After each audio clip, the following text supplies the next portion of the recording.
America और Iran के दरमियान जो तलखी चल रही है, इंतबा देने की जो कोशिशें हो रही हैं और दूसरे को धमकी आमेज लफ्ज़ों में जवाब दिया जा रहा है, ये तो जग जाहिर है।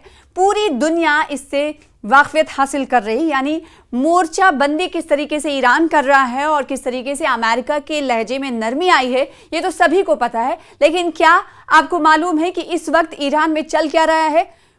कई दिनों तक जारी गुज़िश्ता माह में पुरतशद्दुद मुजाहरे के बाद इस वक्त क्या माहौल ठंडे पड़ चुके हैं? क्या बाहरी ताकत से लड़ने के साथ साथ इस वक्त अंदरून मुल्क में किस तरह के हालात हैं? क्या उससे भी ईरान जूझ रहा है या फिर ईरान ने उस पर पूरी तरीके से काबू पा लिया है? इन पूरी तफसील आपको बताएंगे इस वीडियो के जरिए। आदाब, इस्तकबाल है आपका, आप देख रहे हैं ये खास रिपोर्ट और मैं हूं आपके साथ सना वारिस। तो ईरान में माहौल कैसा है, हालात कैसे हैं, जहां अमेरिका से लड़ने की पूरी तरीके से एक तरफ तैयारी हो रही है, तो दूसरी तरफ आपको बताएं कि ईरान बदअमनी को कुचलने के लिए हिरासती सिलसिला जारी रखे हुए है और इसी कड़ी में हजारों लोगों को गिरफ्तार किया जा रहा है। ईरान में सफेद कपड़ों में मलबूस सिक्योरिटी एहलकारों ने मुजाहिरीन के खिलाफ क्रैकडाउन जारी रखते हुए हजारों अफराद को गिरफ्तार कर लिया है ताकि मजीद मुजाहरों के इम्कान को रोका जा सके और 1979 के बाद दरपेश बड़े बदअमनी के चैलेंज को सख्ती से कुचला जा सके। 28 दिसंबर को ईरान में बाज ताजिरों और दुकानदारों ने ईरानी मईशत की तबाहहाली, करेंसी की कदर के इंतहाई नीचे गिर जाने और इफरात व ज़र व महंगाई में गैर मामूली इजाफे के बाद एहतजाज शुरू किया था, जो बाद अज़ां बैनुल-अक़वामी सतह पर मदद की आवाज़ों के बायस हुकूमत मुखालिफ एहतजाज में तब्दील हो गया था। इस सिलसिले में अमेरिका से पहले इसराइली हुकाम ने मुजाहिरीन की हिमायत में बयानात देने शुरू कर दिए और वज़ीर आज़म बेंजामिन नेतन्याहू मुजाहिरीन की मुकम्मल हौसला अफजाई करते रहे। बाद अज़ां अमरीकी सदर डोनाल्ड ट्रंप ने भी ईरानी रजीम को मुजाहिरीन के खिलाफ क्रैकडाउन रोकने पर इंतबा दिया और कहा कि अगर मुजाहिरीन पर तशद्दुद ना रोका गया, हिंसा ना रोकी गई, तो अमेरिका ईरान में बराह रास्त मुदाखलत कर सकता है, हमला कर सकता है। और इसी कड़ी में आपने देखा होगा कि मदद आ रही है जैसे पोस्ट डोनाल्ड ट्रंप की तरफ से किए जा रहे थे और जिस पर दो टूक अल्फाज में ईरान की तरफ से जवाब उस वक्त दिया जा रहा था कि अंदरूनी मामलात में अमेरिकी मुदाखलत नाकाबिले कबूल है, इसका जवाब ईरान ज़रूर अमेरिका को देगा। इस तरह की खबरें आपने सुनी होगी। इन्हीं मुजाहिरीन के बायस शुरू होने वाले नए तनाज़े के बाद अमरीकी बहरी बेड़ा अब्राहम लिंकन मशरक़ी वुस्ता के नज़दीक पहुँचाया गया और खित्ते में जंग के बादल मंडराले रहे। ईरानी हुकाम ने मुजाहिरीन को कंट्रोल करने के लिए कई हफ्तों से इंटरनेट पर पाबंदी भी लगा रखी, जिसके नतीजे में मुजाहिरीन का आपस में और बैरून मुल्क राब्ता मुनक़ते हो गया था, जबकि इस दौरान कई हजार मुजाहिरीन कत्ल किए जा चुके थे।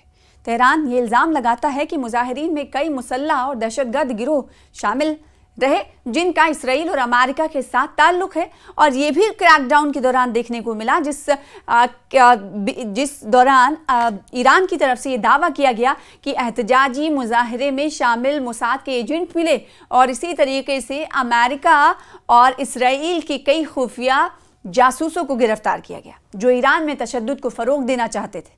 अमेरिका में कायम NGOs हैराना के मुताबिक अब तक ईरान में 6000 अफराद को हलाक किया जा चुका था, जबकि उस वक्त 17000 अफराद का पता चलने को लेकर भी बात कही जा रही थी जो हलाक हो गए हैं या उन्हें गिरफ्तार किया जा चुका है। तो इस वक्त ईरान में हालात मामूल पर तो लौट चुके हैं, लेकिन बदअमनी का शिकार है अभी भी ईरान। तो अपने गृह युद्ध तो नहीं, बल्कि ये कह सकते हैं कि अंदरून मामला ठीक नहीं है, उससे जूझ रहा है ईरान। तो दूसरी तरफ ईरान इकलौता एक ऐसा देश है, ऐसा मुल्क है जो अमेरिका को कड़ी टक्कर चाहे अल्फाज हो चाहे ताकत के जरिए दे रहा है। ईरानी हुकाम की तरफ से अब तक हलाकतों की जिस तादाद के हवाले से जो तस्दीक की गई है वो 3117 है। ईरानी हुकाम के मुताबिक इनमें सिक्योरिटी एहलकार और राहगीर भी शामिल हैं।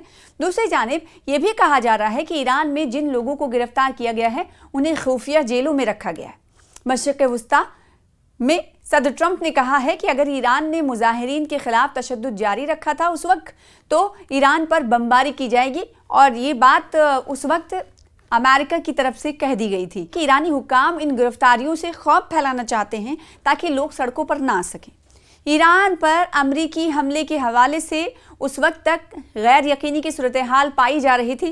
ताहम डोनाल्ड ट्रंप की तरफ से पिछले कई बार हमने देखा कि एक बड़ा बहरी बेड़ा मशरिक़ वस्ता में ईरान के करीब तर कहा कि पहुंच रहा है, लेकिन उसके साथ ही वो उम्मीद करते रहे कि ईरान बातचीत करेगा। और अभी मौजूदा जो सूरत हाल है वो यही है कि दो टूक अल्फाज में अमेरिका को ईरान जवाब दे रहा है। और ऐसे में कुछ दिन पहले हमने देखा था कि गुज़िश्ता रोज़ ही ईरान को लेकर अमेरिकी सदर डोनाल्ड ट्रंप ने धमकी आमेज लफ्ज़ों में कहा था कि वो हमला कर देंगे अगर अपने सिचुएशन को ठीक नहीं किया ईरान ने, तो मुदाखलत करते हुए कार्रवाई करेगा अमेरिका। जिसके बाद हमने देखा कि ईरान की तरफ से अब्बास अराक्ची की तरफ से कहा गया कि इसका भरपूर जवाब दिया जाएगा और हमारी उंगलियां ट्रिगर पर हैं।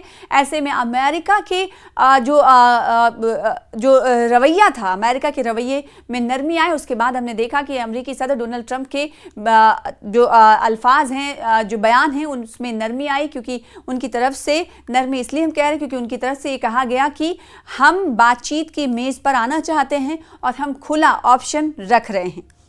और उस वक्त मुजाहिरों में जो शामिल लोग थे उनको भी गिरफ्तार किया गया जिनका मुजाहिरों के साथ ताल्लुक नहीं था। देखिए, मुजाहिरीन को तो गिरफ्तार किया गया, दूसरी तरफ उनको भी गिरफ्तार किया गया जो मुजाहिरों में शामिल नहीं थे, ऐसा इल्ज़ाम भी लगाया गया। अलावा अज़ीम मुजाहिरीन के अहले खाना को गिरफ्तार कर लिया जाता है ताकि खौफ के फ़िज़ा को कायम किया जा सके। ऐसा कौन कह रहा है?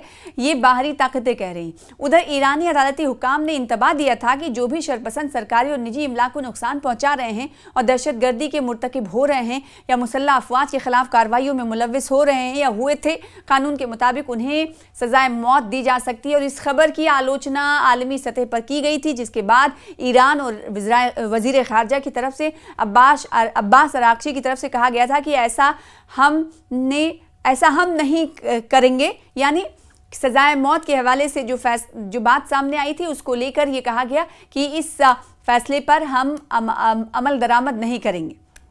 और उसके बाद जहां इस वक्त हालात अमेरिका के मुताबिक ईरान में सही नहीं है और ईरान को धमका रहा है अमेरिका, तो दूसरी तरफ धमकी आमेज लफ्ज़ों में साफ तौर पर कह दिया गया कि अगर अमेरिका बाज नहीं आएगा तो हमारी उंगलियां ट्रिगर पर हैं, बाज आ जाए अमेरिका, वरना हम जंगी बेड़ों को जिस तरीके से अभी इस वक्त ईरान में सूरत हाल है कि हर जगह मोर्चाबंदी हो रही है, जिसको देखकर लग रहा है कि ईरान अपनी ताकत को मजबूत कर रहा है और हर उस गांठ को सिरे से देख रहा है कि दूसरे अमेरिका की तरफ से अगर हमला होता है तो जवाब पुरजोर होना चाहिए। और दूसरी तरफ जो अंदरून बदअमनी है उसको भी सही करने के लिए ईरान में इस वक्त क्रैकडाउन जारी है। कई लोगों को हिरासत में भी लिया जा रहा है, गिरफ्तार भी किया जा रहा है।